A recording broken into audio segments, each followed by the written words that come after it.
it's Mark Bossert. I'm here with Bernie Pawlik, Pawlik Automotive in Vancouver. Vancouver's best auto service experience, 25 times voted by their customers as the best auto repair in Vancouver.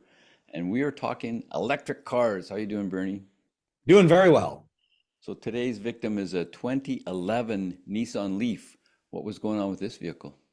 This vehicle came to the shop. The owner had a couple of concerns that there was some grinding noise coming from the rear brakes, and he'd also had a left front ball joint come apart on him, and he'd repaired it. Not sure if he'd done it himself. I don't know the entire story. Probably done himself. Replaced the control arm, the ball joint, and the axle because the axle had been damaged in the process of things coming apart. But there was clunking noises coming from the front left. So those were his concerns. So a repair was attempted by somebody, but it wasn't done particularly right. Is that sort of the Yeah, synopsis? exactly. Some of the things we found, we did a brake inspection and found that the brakes on all four corners were worn out. We'll talk about EV brakes in a minute, but yeah, basically all four corners of brake pads and the brake pads were worn out. It was time for new pads and rotors. As far as the front end, we found on the left side, the ball joint needed to be tightened a little bit more. The control arm bolts weren't tight enough, so that was causing the clunking sounds. It also appeared that so we're looking here, actually add a picture of the left front to some of the parts we replaced. It looked like when we were running it on the hoist, the axle that had been replaced was running kind of wobbly, like possibly bent or damaged. So we replaced that as well. And also the left outer tie rod end appeared to be possibly bent. It didn't look like it was sitting properly. So, the angle is wrong. So we replaced that as well. And then we found on the right-hand side, the control arm was worn and there was a wheel bearing that was worn out, causing a lot of noise. So a number of steering, suspension, and drivetrain issues that we replaced. And we also did a four-wheel brake job with a brake fluid flush as well. So EVs, as some people might know and realize, that EVs use brakes less often, but they do wear out. So what are we seeing here?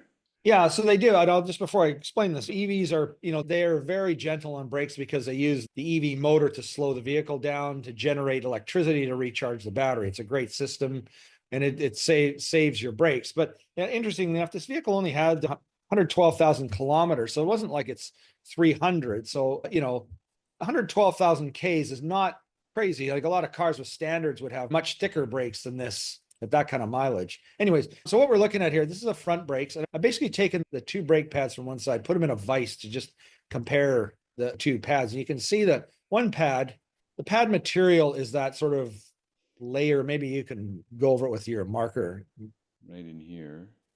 Yeah, that sort of thin Right here. material there, that's the actual brake pad. And you can see quite a substantial difference between those two brake pads. Now, the one on the top, where the red arrow is pretty much worn out, but the one on the bottom is like, it's gone. It's like a less than a millimeter thick. The red arrow is pointing to a part, it's called a pad squealer. And that thing is supposed to warn you. That thing, when it touches the brake pad, is supposed to warn you with a noise that goes, well, while you're driving. And usually when you touch the brake, the squeal stops.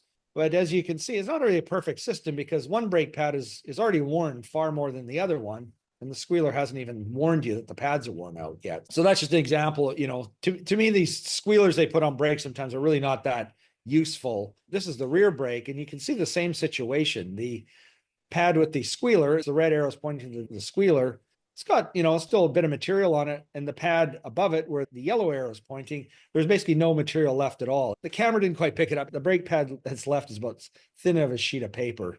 Not effective in any way, shape, or form. But this brings me to the point of EVs, and that is, people don't bring them in for maintenance that often. You can get away with it. I mean, you don't have to change the oil regularly. Most of them have a tire pressure warning light. So if your tires get low in air, a warning light will come on. You should still come in for service is what I'm saying. And maybe in the first 2 or 3 years, it probably doesn't matter that much. But once the car gets on in age, 5 years old, older, you should bring it in for an annual inspection because things wear out. This owner experienced a ball joint coming apart.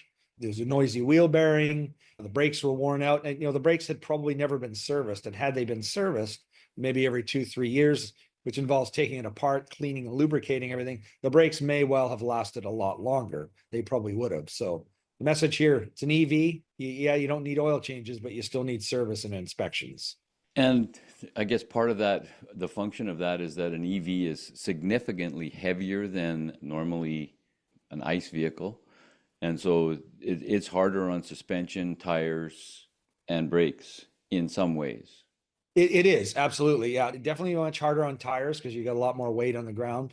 Yeah, and that's for a comparable size vehicle. I mean, a Leaf is a unique vehicle, but if the Leaf was an internal combustion car, it would definitely weigh less. So, they do definitely wear harder on certain things. So there you go. If you're looking for service for your electric vehicle, Leaf or any brand, doesn't matter what it is, the guys to see in Vancouver are Pawlik Automotive.